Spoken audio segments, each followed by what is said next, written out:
जान नहीं पहचान नहीं, लेकिन मेहमान एक बार बन जाते हैं वो सदा के लिए भावनात्मक जुड़ जाते हैं। समाज में ये क्रियाएं होती रहती है। चलिए, गुरु भक्ति के काल में थोड़े से प्रश्नोत्तर की बात भी चल रही थी। कौन सा प्रश्न उठा था पहला? कौन सा उठा था? अब शिविर लगने वाला है, उसमें बताऊंगा। आत्मा के पहचान के चिन्ह को इंद्रिय कहते हैं, जो स्पर्श रसना घ्राण चक्षु और बाहर, जिसे हम लोग हिंदी में क्या बोलते हैं? आँख, नाक, कान, जीभ, शरीर, ये इंद्रिय है। और इसको संचालन करने वाली जो चेतना है उसको क्या बोलते हैं? जीव। क्या बोलते हैं?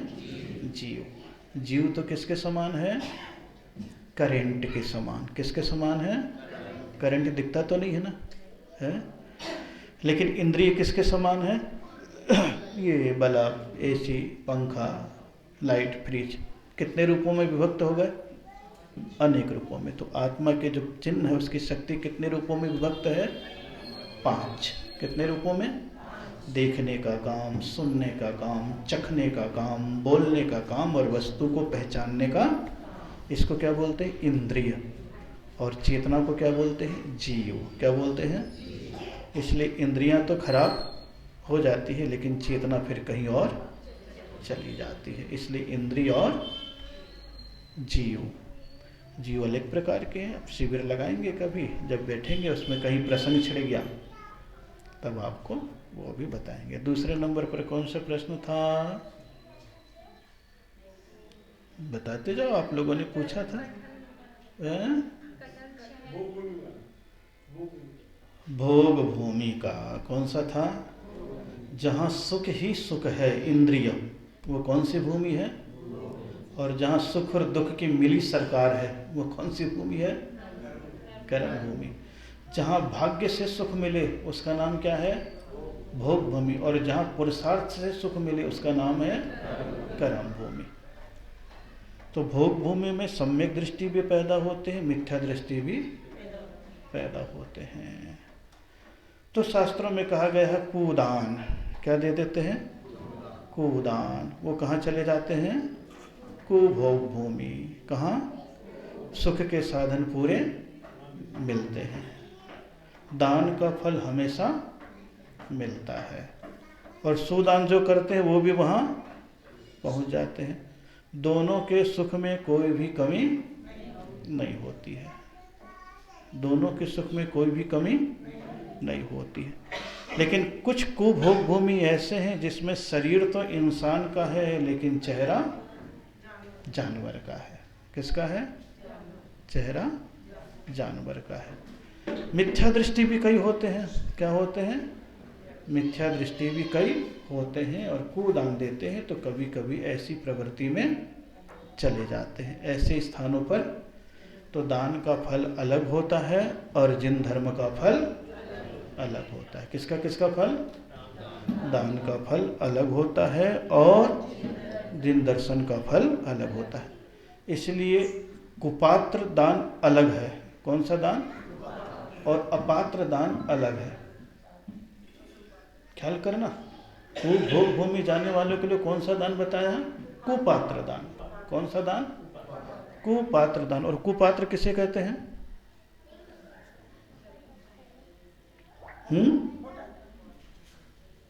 कुपात्र किसे कहते हैं? अपने यहाँ कुपात्र उसे कहा गया है जो अपने धर्म से विपरीत है, उसको क्या कहा गया है? कुपात्र। और अपात्र किसे कहा गया है? जिसको धर्म से कोई मतलब नहीं है, जिंदगी गुजार रहा है। क्या गुजार रहा है? जिंदगी गुजार रहा है। तो अपात्र को करुणा दान देते हो। अपात्र के लिए कोई भी बंधन नहीं है। जानवर हुआ, अज्ञानी लोग हैं, साधारण लोग हैं, ये सब कौन है? अपात्र हैं।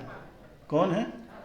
लेकिन अपने ही धर्म के दुश्मन बन करके विपरीत मत चला रहे हैं, वो कुपात्र है।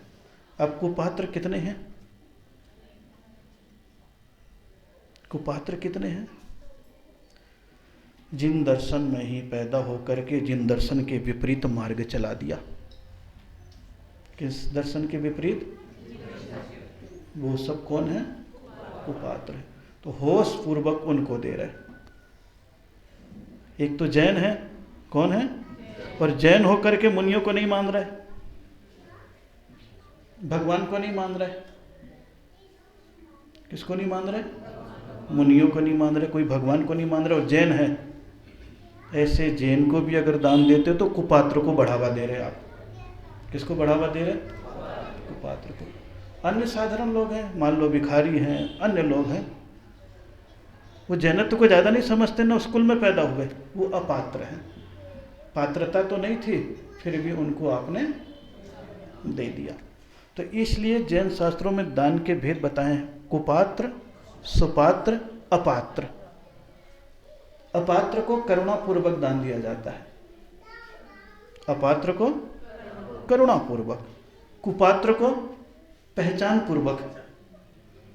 और पहचान से आपके रिश्ते नाते संबंध, पहचान, समाज, संस्थान, सम्मान, फलाना डिगाना, ये होता है। और अपात्र और सुपात्र, मुनिराज, मुनियारिका, श्रावक और श्राविका। तो बड़ा अंतर है कई चीज़ों में, लेकिन लोगों ने सीधे हर चीज़ को किस में डाल दिया है? कुपात्र में डाल दिया है। हर चीज़ कुपात्र नहीं है। इसीलिए 3 भेद करने पड़े आचार्यों को। कौन कौन से? कुपात्र, सुपात्र और अपात्र। जिसमें कुछ गुण ही नहीं है वो अपात्र।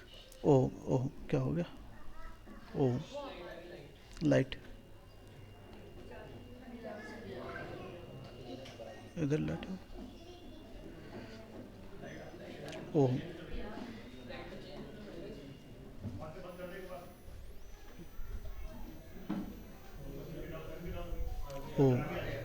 ओ चलिए, हाँ बैठ जाओ बैठ जाओ।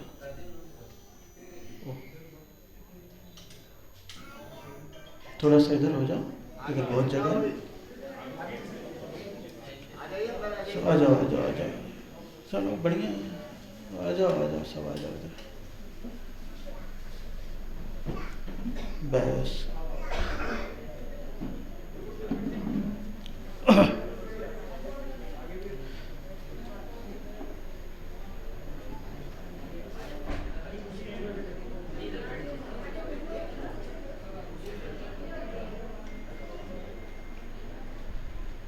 कई बार आप स्कूल खुलाते हो, औषधालय खुलाते हो, खुलाते हैं कि नहीं खुलाते? अब उसमें आप देखोगे तो सारे विद्यार्थी आएंगे, जैन हो या अजैन हो। अगर आप सोचते रहेंगे तो क्या होगा? क्या होगा? 10 बच्चे भी जैन मिलने वाले। तो ये सारी चीज़ें बंद करनी पड़ेगी। क्या करनी पड़ेगी? बंद करनी पड़ेगी। लेकिन अपात्र को भी कभी कभी योग्य बना देते हैं और कुपात्र को भी धर्म से जोड़ देते हैं, इसलिए चेष्टा की जाती है। कई जगह आप देखिएगा कुपात्र सुपात्र दोनों ही पढ़ रहे हैं और जैन स्थान है। कौन स्थान है? पहचान और परिचय बनाया जा रहा है और मुनित्व की उपेक्षा करते हैं। किसकी उपेक्षा करते हैं? मुनित्व की उपेक्षा करते हैं। तो ये कुपात्र हैं। इनको अगर जरा भी बढ़ावा देते हो तो फिर दीमक भीतर से खाता है। किससे खाता है? दीमक भीतर से खाता है। और चींटी, तो चींटी से खतरा कम है। किससे खतरा कम है? क्योंकि चींटी सामने से आएगी, आप तो उसे मसल और कुचल सकते हो, भगा भी सकते हो। लेकिन दीमक ऐसे होती है जो भीतर से लकड़ी को खोखला कर देती है। कभी भी कहीं पांव रख गया तो धड़ाम से नीचे। वही बता रहा हूँ, इसीलिए बता रहा हूँ कि परिभाषा को पूरा खुलासा कर रहा हूँ ना, इसीलिए। क्योंकि कई लोगों ने कह दिया कुपात्र दान, यानी कि सेवा कर रहे हो तो किसको जा रहा है? कुपात्र को दे रहे हो। किसको दे रहे हो? क्योंकि हाथ पांव टूटा कौन आएगा? मरीज कौन आएगा? कोई जरूरी थोड़ी ना जैन ही आए। कोई जरूरी है क्या? नहीं, वो अजैन भी है। कौन है? दुखियारा है। कौन है? पीड़ित है। कौन है? हाथ पांव का अभाव हो गया है, शरीर में कोई न कोई बीमारी है। तो कई लोग ऐसा कह करके कई चीज़ों को कहते हैं कि अरे वो तो जा रहा है, देखो कौन आ रहा हाथ टूटा हुआ, बोले वो तो मुसलमान है। अब वो मुसलमान है कि हिंदू है कि जैन है, इससे कोई मतलब नहीं है। उस समय कौन से भाव है? करुणा। बेचारा कहीं जा रहा था, एक्सीडेंट हो गया, मशीन चला रहा था, हाथ कट गया, गड़बड़ खा लिया, बीमार हो गया, दरार। पात्र नहीं है, धर्मानुसार, किस अनुसार? व्यवहारानुसार पात्र है। कौन है? क्योंकि उसको आपसे न तो धर्म से मित्रता है और न ही दुश्मनी है, न मित्रता है न, लेकिन कुपात्र में मित्रता नहीं है, साक्षात दुश्मनी है। क्या है? मित्रता तो नहीं है लेकिन साक्षात दुश्मनी है। हो सकता है व्यक्तिगत आपका मित्र हो, लेकिन धार्मिक दृष्टिकोण से उसका मतलब अलग हो जाता है। तो कई चीज़ों में कई परिभाषाओं को डिटेल में गहराई में जाकर के सोचा जाता है, फिर उपदेश दिया जाता है। तो इसलिए पात्र, अपात्र और कुपात्र, भोग भूमि और कुभोग भूमि। भोग भूमि भी दोनों, सुख दोनों में मिल रहा है, देने का सुख तो दोनों में मिलेगा। आयकर विभाग में 80G के अंतर छूट है।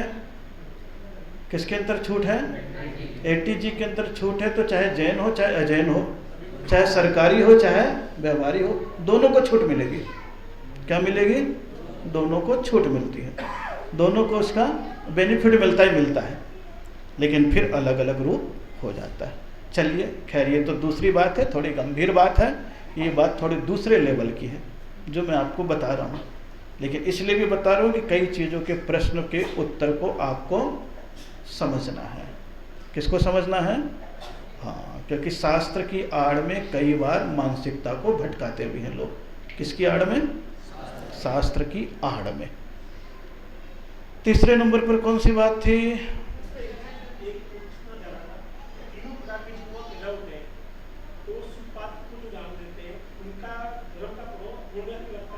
हाँ, पुण्य, बिल्कुल बिल्कुल, जिसका नाम है सातिशय पुण्य। क्या नाम है? सातिशय। एक शब्द आता है ना, सुना है शब्द, उसका नाम है सातिशय। कौन सा पुण्य? सातिशय पुण्य। सातिशय पुण्य कर्म निर्जरा में भी कारण, भविष्य में मुक्ति मार्ग। कौन सा मार्ग? मोक्ष मार्ग। बाकी चीजें कौन सा मार्ग? सुख मार्ग। कौन सा मार्ग है?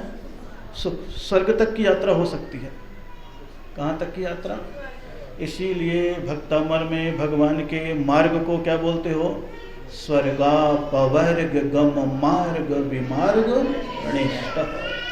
कि हे भगवान, आपने जो धर्म का मार्ग बताया वो तो मोक्ष का मार्ग है, और जो दान का, सेवा का, पुण्य बताया वो स्वर्ग का भी मार्ग है। लेकिन दोनों मार्ग कल्याण का द्वार धीरे से खोल देते हैं। कौन सा द्वार? कल्याण का द्वार भी खोल देते हैं। ये असुर कुमार जाति के देव तो जो धर्म करते हुए लड़ाने भिड़ाने का काम करते हैं। क्या करते हुए? धर्म करते हुए भी लड़ाने भिड़ाने का काम। सभी प्रकार के लोगों अगर अच्छे आएगा तो कह देगा वो घुस गया तो मेरी इज्जत कम हो जाएगी, इसलिए उसकी बातें उसका कान भर दिया, उसकी बातें उसका कान भर दिया, और ताकि उसका दिमाग। तो इसीलिए कहा असुर भिड़ावे दुष्ट प्रचंड। वो क्या है? तीसरे नरक तक लड़ाने के लिए चले जाते। वो असुर कुमार अलग है और अभियोग्य जाति के देव अलग है। कौन से जाति के? कि भगवान के देव पर्याय में है, लेकिन जानवर बन करके सूर्य के विमान को खींच रहे। कौन से विमान को? यहाँ पर किसी को दबाया है, किसी का कर्ज लिया है, धर्म का खाया है, तो कौन से देव बन गए? अभियोगी जाति के। यानी सबकी प्रक्रिया जैनों में अलग अलग बताई है, और 10 प्रकार के हैं ऐसे, लेकिन अभी कोई तात्पर्य। लेकिन ये सब चीज़ें हैं। किलविश जाति के देव होते हैं। कौन से जाति के? लेकिन अभी इन सब जातों को ज़्यादा बताने की कोई आवश्यकता नहीं है। जब आप ग्रंथों को पढ़ोगे तो सारी चीज़ें मिल जाएगी। तो असुर कुमार के जो देवता हैं नीचे तक जाते हैं, लेकिन उसमें असुर कुमार भी अच्छे भी होते हैं। क्या होते हैं?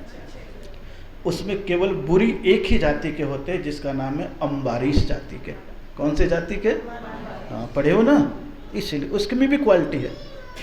उसमें भी क्या है? क्वालिटी है। तो कई बार कई चीज़ें अच्छे रूप में भी होती है और बुरे रूप। तो ये सब चीज़ें जो शास्त्र पढ़ते हैं उनको विशेष रूप से बताया जाता है। चौथे नंबर पर कौन सी बात पूछी थी? उद्दिष्ट और उच्छिष्ट। और भगवान की पूजा में कई बार चीज के नाम आ जाता है। क्या? अंजीर, कटहल, शहद। शहद का नाम तो कहीं नहीं आया मेरे ख्याल से, मेरे को पढ़ने में कहीं पर भी नहीं आया है। किसका नाम? क्योंकि शहद को तो पैदाइशी अपने यहाँ त्याग कराया गया है। क्योंकि मधुमक्खी के छत्ते में हजारों जीव हैं, निकालते हैं वो तो मरते हैं, और दूसरे की संपदा छुड़ाना जीते जी अपने यहाँ तो स्पष्ट। इसलिए जैनियों में शहद खाने के लिए तो पूर्ण रूपेण, जरूरत भी पड़े तो चाशनी बनाओ और दवाई ले लो, शहद की कोई आवश्यकता नहीं। उसमें तो कितना पाप बता दिया है? 7 गांव। कितने गांव? 7 गांव की जो बात कही है वो तो अजैन शास्त्र में लिखी है। कौन से शास्त्र में? अजैन। और जैन शास्त्र में 12 गांव लिखा है। जैन शास्त्र में कितना? 12 गांव। अजैन शास्त्र में कितना? 7 गांव बताया है। एक बूंद शहद। क्यों? क्योंकि बोले उसमें इतने जीव भरे पड़े हैं, जैसे कंडे को जलाओ तो धुएं से पूरा कमरा भर जाता, उसी प्रकार एक जीव को शहद बूंद निकालो तो उसमें इतने जीव हैं कि पूरा कमरा। इसलिए जैनियों में शहद खाने का तो पूर्ण निषेध है। और शायद किसी पूजा में मेरे पढ़ने में तो अभी तक नहीं आया। कटहल का नाम जरूर आया है। किसका नाम? क्योंकि कटहल को अभक्ष्य नहीं माना है। किसको? इसलिए दक्षिण में कटहल खाते हैं, लौकी नहीं खाते। उधर लौकी को अभक्ष्य मानते कटहल को, इधर लौकी को भक्ष्य मानते कटहल को लो। अब ये सब क्षेत्रीय भेद है। कौन सा भेद है? इसलिए क्षेत्रीय शब्द के लिए कुछ भी।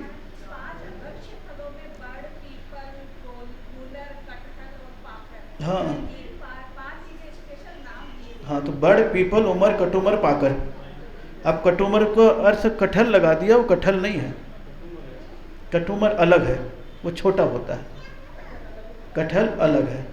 लेकिन इतना बड़ा फल है, इतना बड़ा फल है कि एक आदमी, एक परिवार पड़ा रहता है। और कई बार कच्चा अगर उसे आप सब्जी के रूप में बनाते हो, काट के रख दो तो थोड़ा सा अटपटा सा दिखता है। इसलिए कटहल से थोड़ा सा बच लिए। किससे बच लिए? लेकिन पक जाए, आप देखो उसका स्वाद, उसके बीज बिल्कुल अलग है, बिल्कुल अलग है। तो कटहल दक्षिण भारत में जैनी उपयोग करते हैं, उत्तर भारत में लौकी करते हैं। क्या करते हैं? लौकी ज़्यादा करते हैं। उधर लौकी नहीं खाते। कई जगह तरबूज खाते हैं, कई जगह नहीं खाते। कई जगह काशी फल खाते हैं, क्या बोलते हैं आप लोग? कद्दू खाते हैं कई। तो ये सब मान्यता है, ये सब क्या है? मान्यता है। इसमें ज़्यादा बड़ा फल तो सब है। अब आप काशी फल लोगे तो कितना बड़ा है, छोटा खरीद के ले आओ। तो इसको हम क्षेत्रीय दृष्टि से मानेंगे, शास्त्रीय दृष्टि से कुछ भी नहीं बोलेंगे।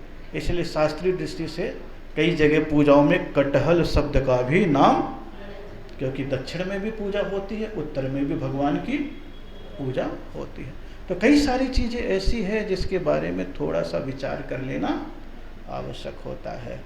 उद्दिष्ट आहार तो उसे कहते हैं जो महाराज के निमित्त से ही बनाया गया हो। किसके निमित्त से? और उच्छिष्ट आहार किसे कहते हैं? जो जूठा बचा हुआ हो। उच्छिष्ट, जूठा। कैसा? उच्छिष्ट आहार तो किसी को देते नहीं। कौन सा आहार? उच्छिष्ट आहार, जूठा देते नहीं वो। उद्दिष्ट आहार किसे बोलते हैं? किसे बोलते हैं? अब महाराज के निमित्त से बनाया गया है, ये कह दिया उद्दिष्ट। आप लोग गर्म पानी पीते हो कि ठंडा? महाराज के लिए कौन सा रख रहे हो? तो महाराज कौन सा पानी पी रहे हैं? उद्दिष्ट है। इसका मतलब सारे महाराज कौन सा पी रहे हैं? जयराम जी की मामला। पहला मामला तो हो गया ना समाधान, इसलिए सारे महाराज उसी लाइन पे हैं। आ गई समझ में? हा, आपकी प्रतिमा है तो आपकी प्रतिमा नहीं है तो किसके लिए बना रहे? उस दिन, एक दिन का नहीं है, यही तो बता रहा हूं मैं। जो गलत धारणा डाल दी गई है ना आप लोगों को, वही चीज मैं बता रहा हूं। इसलिए पहली बात मैंने पकड़ी कि आप गर्म पानी पीते हो, नहीं, खत्म काम। सबसे पहला कौन सा हो गया है? जो पीते हैं उनका अच्छी बात है, जो पीते हैं तो फिर 4 महीने लगातार चौके लगाओ और रोज पड़गाने खड़े हो, कोई आए या ना आए महाराज, कोई आए या ना आए। समझ में आई? दूसरे नंबर पर कई महाराज नमक नहीं खाते और आप भोजन बनाते हो तो कैसा बनाते हो उनके लिए? बिना नमक का। तो आप उनको कौन सा भोजन करा रहे हो? उद्दिष्ट। कौन सा करा रहे हो? और जो महाराज सब चीजें खाते हैं, जैसा आप बनाते हो वैसा खाते हो, इसलिए वो उद्दिष्ट। बोलो आप, जिनका त्याग है उनको आप उसके हिसाब से बनाते हो, इसका मतलब क्या हुआ?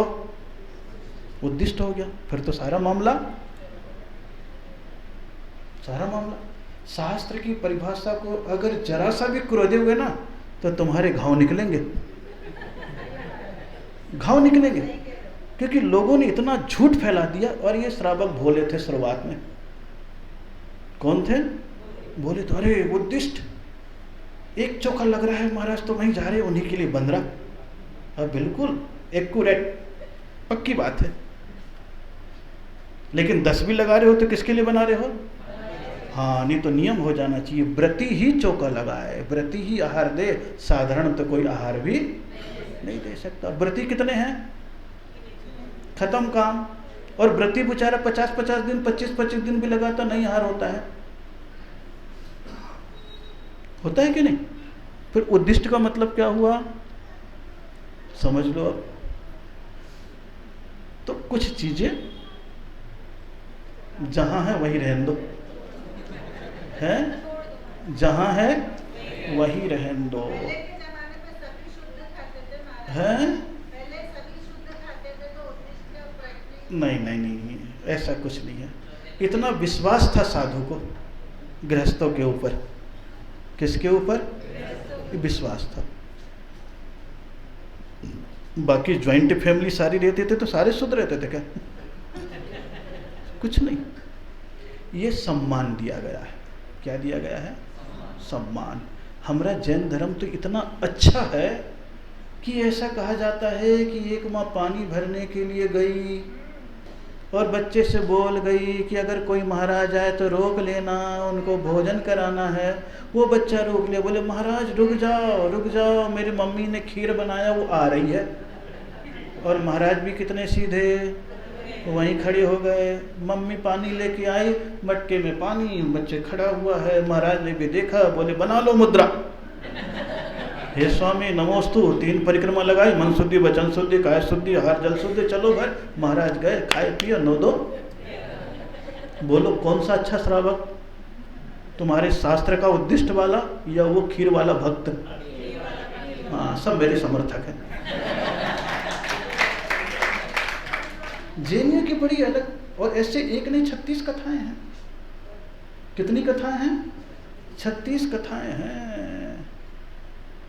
इन्हीं क्या रुके थे? उससे 1.5 किलोमीटर कौन सा कॉलोनी था? आगे थे जैनी आपके पीछे ना, सागर में एक कॉलोनी को आगे। बोले महाराज आप यहाँ पे रुके हो, बाजू में कॉलोनी है। मैं बता रहा हूँ, घटना हम लोग के साथ। उसी के पीछे कॉलोनी, और जैनी सारे डरे, डरपोक। यूं निकला मैं तो कई मंदिरों के बीच से भी।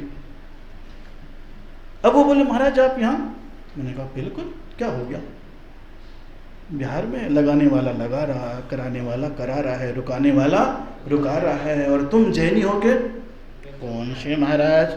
चतुर्थ काल के कि पंचम काल के? अरे मैंने कहा तू तो छठा काल का है। कौन से काल का है तू? छठा काल का है। हमारे लिए तो यही देवता है, हमारे लिए तो जो कर रहा है वही। उनको समझ में आ गई सारी बात। और उसके बाद फिर एडम कॉलेज में रुका था ना, एडेट, वो जैन का था। फिर उसको पता लगा, वो पूरे लग गया, पूरा कॉलेज का दरवाजा खोल दिया, आओ महाराज वेलकम, तथास्तु। सुधरोगे आज नहीं तो कल, लेकिन कब सुधरोगे? जब वास्तव में तुम चर्चा कर लोगे। क्या कर लोगे? चर्चा कर लोगे। इसलिए आजकल मैं बड़े आनंद से कहता हूँ, मैं तो समाधान का समाधान करता हूँ। मैं क्या कहता हूँ? मैं समाधान का समाधान करता हूँ, शंका का कम करता हूँ। ये विशेषता है। सारे क्षेत्र में घूमते आ रहा हूँ ना, तो मजे लेता हूँ मैं बिल्कुल। और कोई किताब बोलता है तो बता देता हूँ, पढ़ आ तो एक बार मन के गांठ को तो खोल। और जब मेरी बात समझता है तो उसको पूरी बात समझ में आ जाती है, यार फॉल्ट कहाँ है। उसको अपने पता लगता है कि फॉल्ट कहाँ है। उसके बाद दिमाग ही बदल जाता है। सुन सुन करके इतनी समझ बढ़ जाती है कि क्या सोच रहा था, क्या है और क्या करना चाहिए एकदम से। इसीलिए उद्दिष्ट। और ये सबसे पहला प्रश्न मेरे पास उठा था आगरा में। कहाँ पर उठा था? आगरा में। तब मैंने वहाँ पर, और उस आगरा में विशुद्धमती माता जी वही थी मेरे पास। विशुद्धमती माता जी जो यहाँ भी चातुर्मास के, और उनकी करीब 10-12 माता जी थी। फिर मैं MD कॉलेज से बेलनगंज गया, और बेलनगंज गया वहाँ पर फिर शिक्षण शिविर लगाया। मैंने कहा तो मैं पाठशाला लगाता हूँ, आओ। करीब 750 बच्चे विद्यार्थी उस बेलनगंज के शिविर में। मैंने 5-6 माता जी की ड्यूटी लगा दी, सब भाग को पढ़ाओ, मैं तो बड़ी क्लास को ले रहा हूँ। कभी आप उनके पास जाओ तो पूछना। उस समय बेलनगंज की बात है, उस समय की बात है। मुझसे यही पूछा, मैंने यही उससे प्रश्न पूछ लिया एकदम से। सारा मामला ही बिल्कुल आगरा में तो बदल गया। तो कई चीज़ें ऐसी होती है जो जिंदगी का क्रम है। बज गए 7:30 भी, नाना करते भी आज पूरे समय बीत गया, सवेरे भी बीत गया और शाम को भी बीत गया। लेकिन सारे बाहर के आए हुए हैं, उनको भी बहुत बहुत मंगलमय आशीर्वाद है। आप लोग भी आए हुए हैं। कौन है? लोकल कॉल तो चलता रहता है, उसका पेमेंट नहीं लगता है, STD का लगता है। लहराता उपवन है पुष्पदंत जी का,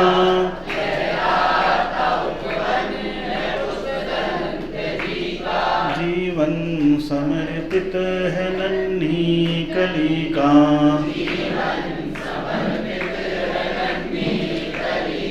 करता हूँ विनती है पुष्पदंत गुरुवर,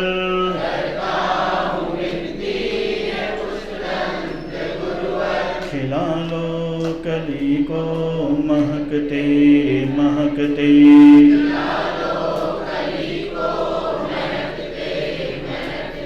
गुरुदेव तुमको नमस्ते नमस्ते,